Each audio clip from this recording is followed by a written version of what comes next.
Hello dear students. So today we are going to study Faraday's laws of electrolysis. ठीक है, तो electrolysis जो Faraday के जो लॉ हैं, जैसे फर्स्ट लॉ क्या है, फर्स्ट लॉ, ठीक है, फैराडेज लॉ। ये फर्स्ट लॉ जो है किसने दिया था? फैराडे ने। First law and second law of electrolysis. ये किस लिए होता है कि जो अमाउंट है, जो कितना अमाउंट डिपॉजिट हो रहा है, जो हमने इलेक्ट्रोलाइसिस में क्या होता है, एनोड और कैथोड पर कुछ प्रोडक्ट मिलता है, तो प्रोडक्ट कितना बन रहा है। तो फर्स्ट लॉ क्या बोलता है, अकॉर्डिंग टू दिस लॉ, और it states that the amount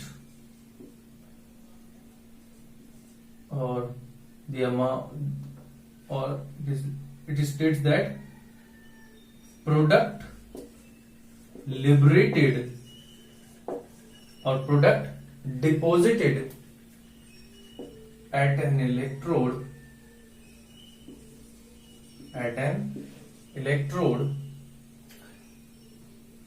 is direct or at an electrode during electrolysis। ये बोल सकते हो, ठीक है। जब इलेक्ट्रोलाइसिस करा रहे हैं तो कितना अमाउंट डिपॉजिट होगा या लिबरेट होगा, इज डायरेक्टली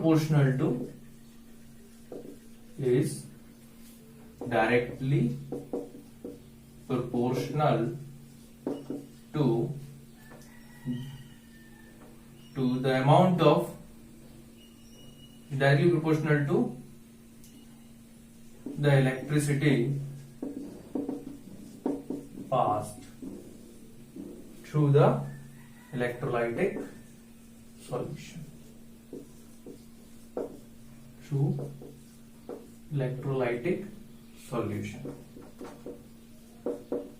ठीक है। तो that is your first law कि जो अमाउंट, जितना भी कितना अमाउंट जो इलेक्ट्रोड है उस पर कितना अमाउंट डिपॉजिट होगा, वो किसके प्रोपोर्शनल है? डायरेक्टली इलेक्ट्रिसिटी के, ठीक है। इलेक्ट्रिसिटी के डायरेक्टली प्रोपोर्शनल, मतलब कितना करंट आपने पास किया है, कितना चार्ज पास किया है बेसिकली, ठीक है। वो चार्ज जो जितना भी पास हुआ है उसी के डायरेक्टली प्रोपोर्शनल आता है। अमाउंट मींस मास, कितना डिपॉजिट होगा। तो हम यहां पर डायरेक्टली बोल सकते हैं, इसका मीनिंग क्या होगा, दैट इज वेट, और यू कैन से वेट बोल सकते हो या मास भी बोल सकते हो। So that is mass is directly proportional to charge, ठीक है। चार्ज, यहां पर charge Q is representing charge flown, जितना चार्ज पास हुआ है। तो Q को क्या लिख सकते हैं? Q can be written as I into T, where I is current and T is time, or you can say M is equal to Z I T, ठीक है। सो यहां पर M का मतलब क्या है? M is mass deposited on electrode, ठीक है। और I is current in ampere, current flown in ampere, T is time in second, time को सेकंड में ही लेना है यहां पर, ठीक है। और Z को क्या बोलते हैं? Z is called electrochemical equivalent,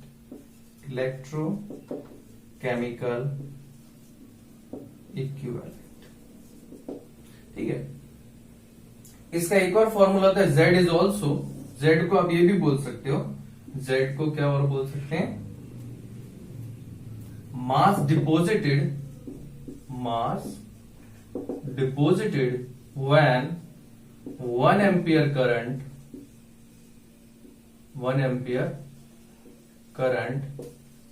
flows for 1 second, ठीक है।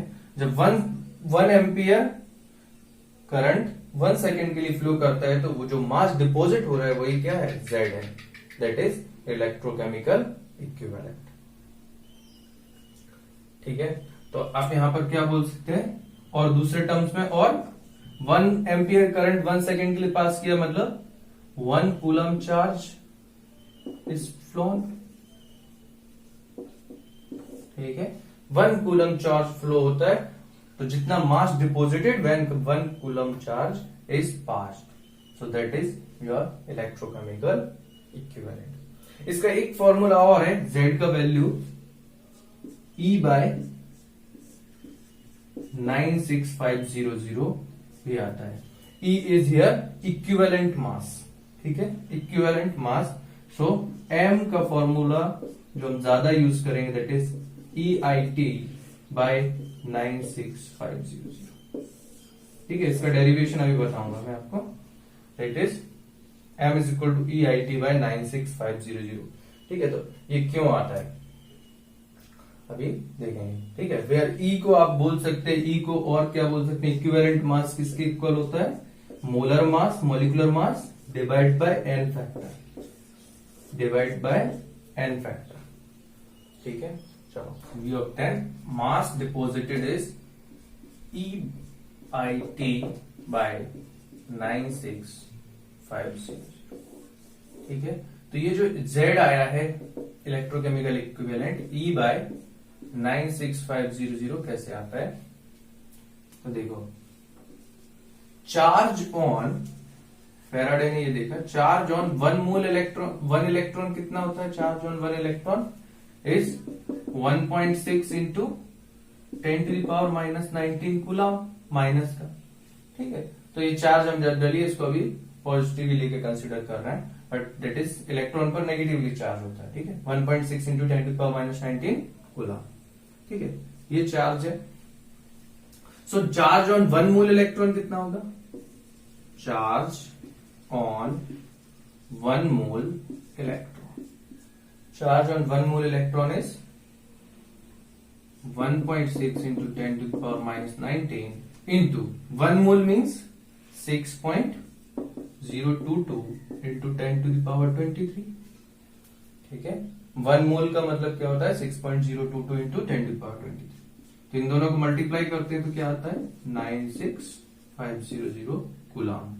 It is approximately 96500 coulomb. इस चार्ज को फैराडे ने बोला 1 Faraday. It is called 1 Faraday और 1 फैराड।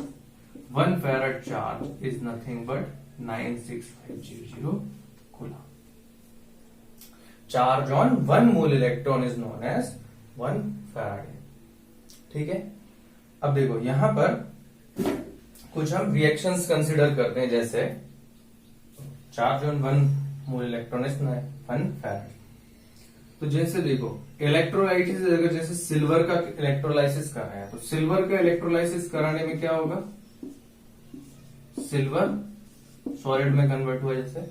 ठीक है, तो silver positive ions 1 electron accept करके सिल्वर सॉलिड में कन्वर्ट हो रहा है। ये 1 आयन के रिस्पेक्ट में अगर इसको हम ले 1 मोल सिल्वर पॉजिटिव, तो उसके लिए 1 सिल्वर आयन के लिए 1 इलेक्ट्रॉन चाहिए, तो 1 मोल सिल्वर आयन के लिए भी कितना चाहिए, 1 मोल इलेक्ट्रॉन चाहिए होगा, और ये 1 मोल जनरेट करेगा इसका। ठीक है, ऐसा क्यों लिया 1 मोल, क्योंकि यहां से हम क्या बोल सकते हैं, 1 मोल silver needs 1 mole electron means it needs 1 farad charge, or you can say 108 gram of silver needs 1 farad। ठीक है, तो 1 farad चार्ज किससे, 108 ग्राम सिल्वर से, और 108 ग्राम ऑफ सिल्वर ही क्या होता है, 1 ग्राम, इसी का यही इसका इक्विवेलेंट भी है, क्योंकि इक्विवेलेंट का मतलब क्या होता है, molecular mass divided by n factor. Silver के लिए, सिल्वर क्या चार्ज जनरेट करता है, +1 ही देता है, तो इसलिए सिल्वर के लिए क्या होगा, n का वैल्यू, सिल्वर के लिए n का वैल्यू होता है n फैक्टर का वैल्यू 1, तो इसलिए यहां पर इसको बोल सकते हैं 108 ग्राम ऑफ सिल्वर और 1 equivalent is equal to 1 farad charge. ठीक है, 1 फैराड चार्ज चाहिए। इसी तरह से अगर मैं यहां पर लेता हूं सपोज कॉपर, ठीक है, कॉपर 2 पॉजिटिव को 2 इलेक्ट्रॉन चाहिए, कॉपर 2 पॉजिटिव आयन को 2 इलेक्ट्रॉन चाहिए कॉपर सॉलिड में कन्वर्ट होने के लिए। इसका मतलब क्या होगा, 1 mole copper 2 positive needs 2 mole electrons to give 1 mole of copper solid. मतलब 1 मोल कॉपर सॉलिड डिपॉजिट होने के लिए 1 मोल कॉपर 2 पॉजिटिव आयन चाहिए, बट इसके साथ में इनको चार्ज कितना चाहिए, 2 मोल। तो इसका मतलब क्या होगा, 1 मोल कॉपर जनरेट्स 2 फेरेड चार्ज, क्योंकि 2 मोल इलेक्ट्रॉन है, 2 मोल इलेक्ट्रॉन का चार्ज 2 फेरेड होगा। तो यहां से क्या बोल सकते हो आप, इसका इक्विवेलेंट क्या होगा, 1 फेरेड चार्ज का मतलब 1 फेरेड चार्ज के लिए आपको कितना 0.5 मोल चाहिए, 0.5 मोल ऑफ कॉपर, और 1 equivalent of copper is needs 1 फेरेड charge. ठीक है, तो इसके 1 इक्विवेलेंट के लिए कितना 0.5 कॉपर मोल चाहिए, 0.5 कॉपर मोल। ठीक है, तो कॉपर का जो n फैक्टर होता है वो 2 होता है। ठीक है, तो दैट इज 0.5 मोल कॉपर या फिर 1 इक्विवेलेंट, एक ही बात होगा, उसके लिए 1 फेराड ही चाहिए। यहां इसके 1 इक्विवेलेंट के लिए 1 फेराड चाहिए, यहां इसके 1 इक्विवेलेंट के लिए 1 फेराड चाहिए। इसी तरह से एक एग्जांपल और लेते हैं, aluminium 3 positive needs 3 electron to form aluminium solid. तो अगर यहां पर ये 1 मोल है तो 3 मोल इलेक्ट्रॉन चाहिए इसको टू जनरेट 1 मोल एल्यूमिनियम।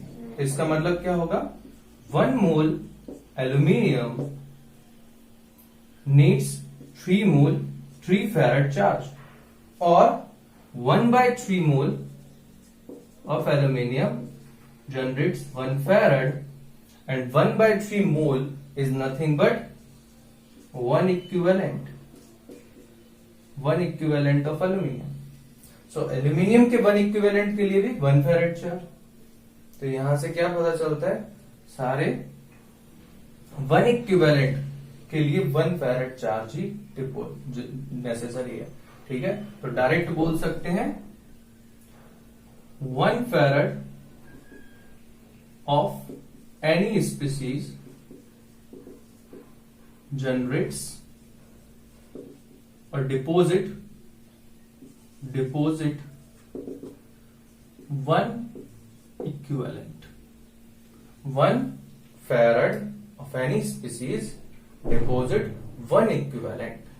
ठीक है, 1 equivalent weight। तो equivalent weight और equivalent इज इक्वल टू होता है m/n।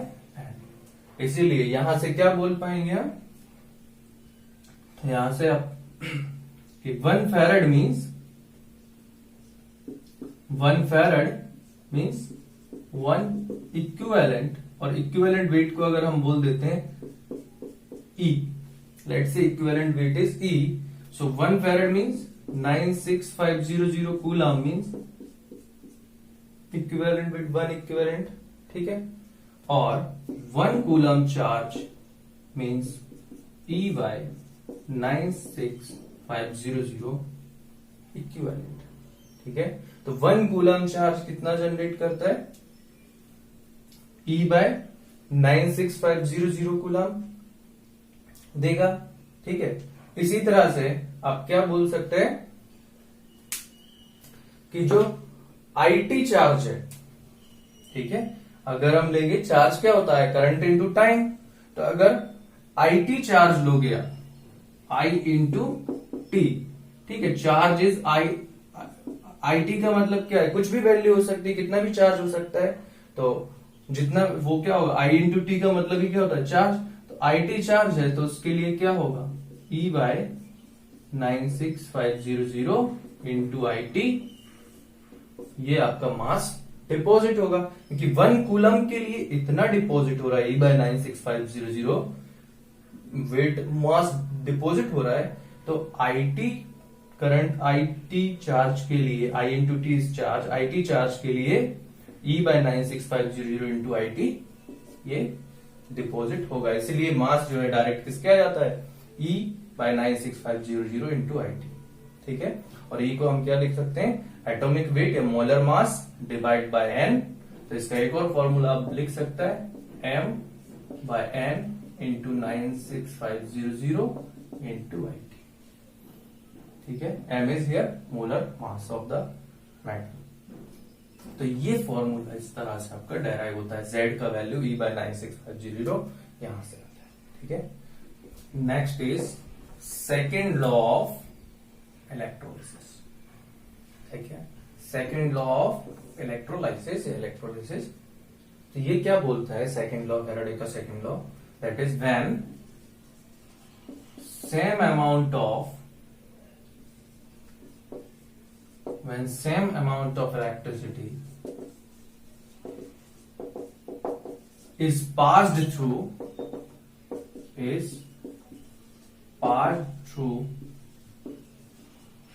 different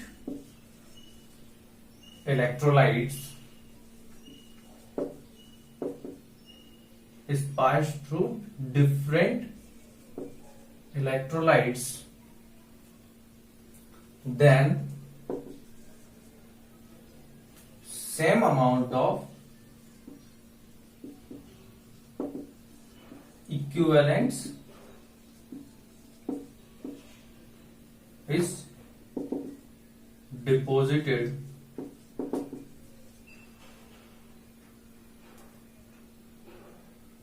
for all electrodes बोल सकते हो। ठीक है, इसका मतलब क्या है कि जब सेम करंट पास कर रहे हैं डिफरेंट शेल्स है, डिफरेंट इलेक्ट्रोलाइटिक सेल्स है, तो सारे के सारे सेल्स में सेम अमाउंट ऑफ जो इक्विवेलेंट्स है वो डिपॉजिट होंगे। ठीक है, इसका मतलब क्या है, जैसे कि ये ए सेल है, ठीक है, ये बी सेल है और ये सी सेल है। अगर तीनों सेल्स को आप सेम करंट पास कर रहे हो, उसका मतलब क्या होगा, सीरीज में कनेक्ट होंगे। ठीक है, क्योंकि करंट क्या होता है, सेम इन सीरीज। ठीक है, अगर करंट सेम तभी रहेगा जब सारे के सारे सेल्स क्या हो, सीरीज में कनेक्टेड हो। तो अगर इस पर x amount of equivalent generate deposit हुआ है, तो सेकेंड लॉ के अकॉर्डिंग एक्स इक्विवेलेंट ही यहां पर जनरेट होगा, डिपॉजिट होगा, और एक्स इक्विवेलेंट ही सी पर डिपॉजिट होगा। ये तीनों में इक्विवेलेंट सेम होगा, हाँ मास डिफरेंट हो सकता है, क्योंकि इक्विवेलेंट मास सबका अलग अलग होता है। ठीक है, मॉलिक्यूलर मास अलग होगा तो इक्विवेलेंट्स अलग, एन फैक्टर अलग होगा, तो उसके करस्पॉन्डिंग मास अलग आ जाएगा, बट इक्विवेलेंट सेम रहेंगे। ठीक है, तो इसको अरेंजमेंट आप बोल सकते हैं ऐसे, मैं दो का दिखा देता हूं। जैसे टू सेल्स हैं, सीरीज में कैसे कनेक्ट करते हैं, ये लो, ये टू सेल्स लिया, ठीक है, ये इलेक्ट्रोड्स हैं, ये इलेक्ट्रोलाइटिक सॉल्यूशन में डिपते हैं। ठीक है, तो इसको बैटरी से कनेक्ट किया, ये ठीक है, तो यहां पर ये इस तरह से बैटरी से कनेक्ट कर देंगे और इन दोनों को, तो ये सीरीज कनेक्शन। ठीक है, सीरीज कनेक्शन। तो यहां पर जो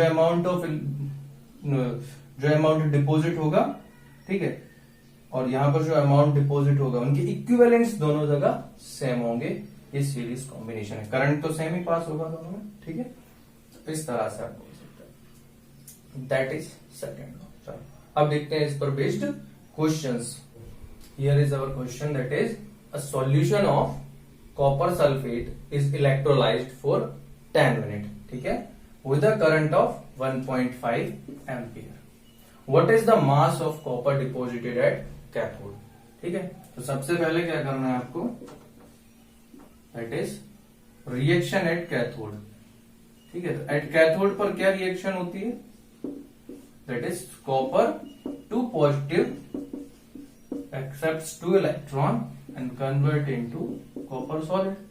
ठीक है, सो यहां से हम क्या बोलेंगे, n का जो वैल्यू है, n फैक्टर इज 2, जो चार्ज फ्लो हुआ है that is n factor is 2, n factor 2 है, सो मास डिपोजिटेड इज इक्वल टू क्या होता है, E बाय, या डायरेक्ट m बाय, ठीक है, m bye molecular mass divided by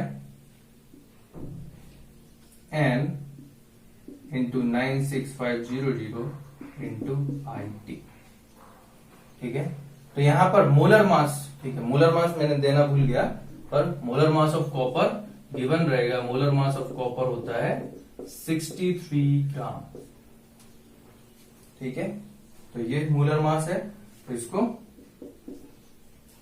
यहां पर यूज करना। तो m इज इक्वल टू कितना आ जाएगा, molar mass 63 into current phloem is 1.5 ampere, ampere लिखने की जरूरत नहीं, 1.5 into time, time must be in seconds. तो यहां पर क्या है 10 मिनट, तो 10 मिनट को सेकेंड में कन्वर्ट करने के लिए 60 से मल्टीप्लाई करते हैं। ठीक है, 1 minute is equal to 60 second divided by n is 2 and 9650। तो ये जो है मास आ जाएगा, कितना आएगा 0.10, कैंसिल 10 कैंसिल। ठीक है, देन अभी तो 5 3s are 15, then it is 5 1s are बचेगा 4, 5 9s are 1, 5 3s are 0, 1930, और यहां पर 2 से 2 3s are 3 3s are 9, 9 into 63 is 9 3s is 27 divided by, no sorry, 9 3 is 27, 2 9 6 is 54, 2 5 6 7 divided by 1930। तो ये जो है मास आएगा, कितना आएगा, डिवाइड करना पड़ेगा इसको। सो 193 से डिवाइड करते हैं, तो 193 से 10 टाइम्स 193, 193 19 3 से होता है 57। ठीक है, तो यहां पर 57 तो है नहीं, तो ये 2 टाइम्स जाएगा। ठीक है, 193 इंटू 2, 193 इंटू 2 कितना होता है, 2 3 6 और टाइम 2 9 जा 19 इंटू 2 इज 38, सो 386, 5 6 7 माइनस 386 कितना होगा, I think 7 minus 6 1, 16 minus 88, 4 minus 3 1, 181। तो 118 0 1810, 1810 is approximately I think point, 1810 में कितने टाइम्स जाएगा, 19 9, so it is 0.29, mass is equal to 0.29 ग्राम, ये आएगा, या 0.3 भी बोल सकते हैं, 0.3 ग्राम या 0.29 ग्राम मास डिपॉजिट होगा। ठीक है, तो बहुत आसानी से क्वेश्चंस हो जाएगा, बस फॉर्मूला सही से अप्लाई करना है, और सबको यूनिट को ध्यान रखना है, करंट एम्पियर में, और जो टाइम है वो सेकंड्स में होना चाहिए। ठीक है, चलो नेक्स्ट क्वेश्चन देखते हैं। This is our next question, that is an electric current is passed through 3 cells in series containing respective solution of copper sulfate, silver nitrate and potassium iodide. What weight of silver and iodine will be liberated while 1.25 gram of copper is being deposited? ठीक है, तो यहां पर क्या होगा, आपको इस तरह से इसको बोल सकता है करने के लिए,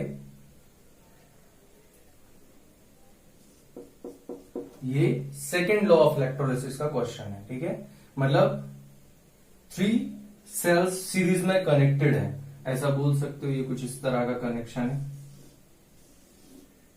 ठीक है, यहां पर ये कॉपर इलेक्ट्रोड्स लगा है, यहां पर सपोज सिल्वर लगा हुआ है, और फिर सिल्वर के बाद में यहां पर ये आयोडीन सॉल्यूशन, तो ये आयोडीन के इलेक्ट्रोड्स यहां पर जो भी इनर्ट इलेक्ट्रोड लगा होगा। ठीक है, तो ये कुछ इस तरह का अरेंजमेंट। सो यहां पर क्या होगा, ये copper sulphate, that is copper sulphate, that is silver nitrate, and that is आपका आयोडीन। ठीक है, तो यहां पर क्या कितना जो है डिपोजिशन होगा, अगर what wait of silver, silver कितना डिपॉजिट होगा और आयोडीन कितना डिपॉजिट होगा अगर 1.25 ग्राम ऑफ कॉपर डिपॉजिट हो चुका है। तो इसका मतलब क्या है कि अगर यहां पर ये जो x ग्राम x इक्विवेलेंट इसके डिपॉजिट हुए हैं तो इसके भी x इक्विवेलेंट होंगे और इसके भी x इक्विवेलेंट होंगे। बस यही कंसेप्ट हमें लगाना है। इसका मतलब क्या होता है, that is equivalent of copper is equal to equivalent of silver. अब इसको किस तरह से लिखना है, that is nothing but mass deposited of copper divided by equivalent weight of copper, equivalent weight of copper, इसको ऐसा लिखते हैं equivalent weight of copper, mass of copper is equal to mass of silver deposited। ठीक है, मैं पूरा नहीं लिख रहा हूं, आप उसको पूरा लिखना है, that is mass of copper deposited divide by equivalent weight of copper is equal to mass of silver deposited by equivalent weight of silver. बस यही कंसेप्ट यूज करना है। अब तो ये कैसे आएगा, कैसे पता चलेगा, ठीक है, तो फिर मैंने वही इंफॉर्मेशन नहीं दी, यहां पर गिवन इंफॉर्मेशन है आपको कि कॉपर का जो मोलर मास है, कॉपर का मोलर मास होता है 63 ग्राम और सिल्वर का होता है 108 ग्राम एंड आयोडीन का होता है 127 ग्राम। ठीक है, ये गिवन इंफॉर्मेशन है, atomic weight of copper, silver and iodine. तो उसके अकॉर्डिंग अब यहां पर यूज करना है हमें। सो मास ऑफ कॉपर तो दिया है कितना, 1.25 ग्राम। ठीक है, 1.25 divide by equivalent weight of copper. तो कॉपर के साथ में क्या रिएक्शन होता है, ये रिएक्शन हमने पहले पढ़ा है, तो रिएक्शन के अकॉर्डिंग आपको करना है कि कॉपर क्या होता है, 2 पॉजिटिव से ये कन्वर्ट होता है कॉपर सॉलिड में। ठीक है, मतलब इसका एन फैक्टर जो होता है वो 2 होता है। तो इक्विवेलेंट वेट क्या होगा, जो 63 है डिवाइड बाय, क्योंकि इक्विवेलेंट वेट का मैंने डेफिनेशन बताया था, इक्विवेलेंट वेट क्या होता है, equivalent weight is nothing but molar mass divide by n factor. तो 63 डिवाइड बाय 2 मींस अल्टीमेटली वो 2 क्या होगा, इसमें डिवाइड करे दो या फिर ऊपर मल्टीप्लाई कर दो, इज इक्वल टू सिल्वर का नहीं पता है ये तो कितना मास डिपॉजिट हुआ है, divide by equivalent weight of silver. Equivalent weight of silver क्या होगा, क्योंकि सिल्वर क्या होता है, सिल्वर पॉजिटिव से सिल्वर सॉलिड में कन्वर्ट होता है। ठीक है, सिल्वर हमेशा +1 ही शो करता है, ये ध्यान रखना है। ठीक है, वो +2 शो नहीं करता, वो +1 ही शो करता है। तो इसलिए उसका क्या आएगा, equivalent weight molar mass divide bye 1 मतलब 1080 होगा इसका। बस यही कंसेप्ट है। तो मास ऑफ सिल्वर हम बोल देंगे मास ऑफ सिल्वर डिपॉजिटेड कितना आ जाएगा, यहां से मास ऑफ सिल्वर डिपॉजिटेड 108 को इधर मल्टीप्लाई कर देंगे, 1.25 into 2 is 2.5 into 108 divide by 63, point हटाने से ये आ गया 10। सो दैट इज 5 5 जा 5 2 जा 2 से ये कैंसिल होगा कितने टाइम्स, 2 5 जा 2 4 जा 3 2 जा 3 1 जा 3 1 जा 3 8 जा 3 7 जा 3 6 जा 6 इंटू 5 30/7 30/7 आ गया। So 30/7 so that is equal to how much, 5 into 6 30 होता है ना। ठीक है, 3 से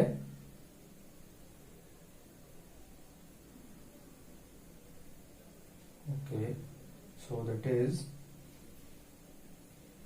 7 से 4 पॉइंट कितना आएगा, 7 1 जा 7 4 जा 28 बचा 2 20, तो ये आ जाएगा 20 मीन 7 2 जा देन 6 बचेगा तो 7 8 जा 4.28 ग्राम।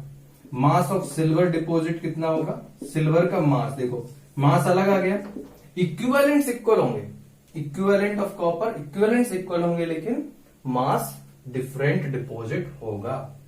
तो सिल्वर का जो मास डिपॉजिट होगा वो कितना आ गया, वेट 4.28 ग्राम होगा। ठीक है, इसी तरह से हम आयोडीन के लिए कर लेते हैं, that is equivalent of copper is equal to equivalent of iodine. ठीक है, तो यहां पर क्या आ जाएगा, equivalent of copper that is mass of copper divide by equivalent weight of copper is equal to mass of iodine divided by equivalent weight of iodine. ठीक है, तो यहां पर क्या आ जाएगा, मास ऑफ कॉपर तो हमें पता है 1.25 divide by 63 into 2 is equal to mass of iodine. तो आयोडीन का रिएक्शन होता है I minus plus 2 electron, it gives I2। ठीक है, आयोडीन का ये रिएक्शन है, ये रिडक्शन हो रहा है, आयोडीन का I2 में कन्वर्ट हो रहा है, तो यहां पर n फैक्टर 2 आएगा। और लेकिन I2 का वेट जो होगा, I2 का वेट 120, I का होता है 127, तो 127 इंटू 2 254 डिवाइड बाई 2 अगेन 127 ही मिल जाएगा। मतलब अल्टीमेटली 2I माइनस के लिए 2 इलेक्ट्रॉन चाहिए, तो I माइनस के लिए 1 इलेक्ट्रॉन चाहिए, ये बोल सकते हैं। ठीक है, सो उसका इक्विवेलेंट वेट कितना आएगा, 127 ही आएगा। So mass of I2 divided by 127। यहां से इसको सॉल्व कर लेना। सो ये आ जाएगा 1.25 into 2 is how much, 2.5 into 127 divide by 63 is equal to mass of I2। ठीक है, so this is approximately 2 times 163 into 2 होता है 126, तो 127 ले लो, कोई दिक्कत नहीं। तो 2 इंटू 2.5 इट इज 5। सो जो मास ऑफ I2 आएगा वो कितना डिपोजिट होगा, 5 ग्राम। सिंपल। ठीक है, मास ऑफ आयोडीन जितना डिपोजिट होगा 5 ग्राम। तो बहुत आसानी से निकल गया। तो फर्स्ट लॉ और सेकंड लॉ जो इलेक्ट्रोलाइसिस है उसके क्वेश्चंस बहुत सिंपल और बहुत आसानी से आप सॉल्व कर सकते हैं। बस थोड़ा सा ही ध्यान रखना होता है इक्विवेलेंट का कंसेप्ट। ठीक है, तो इस तरह से आप क्वेश्चंस को कवर अप करोगे। 2 मार्क्स में मैक्सिमम 2 मार्क्स के क्वेश्चन आ सकता है, उससे ज्यादा कम नहीं आता है जनरली। ठीक है, और बहुत कम चांसेस होते हैं क्योंकि ज्यादातर क्वेश्चन इलेक्ट्रोकेमिस्ट्री के नस्ट इक्वेशन से आते हैं। ठीक है, बट ये भी आपको कवर अप कर लेना है।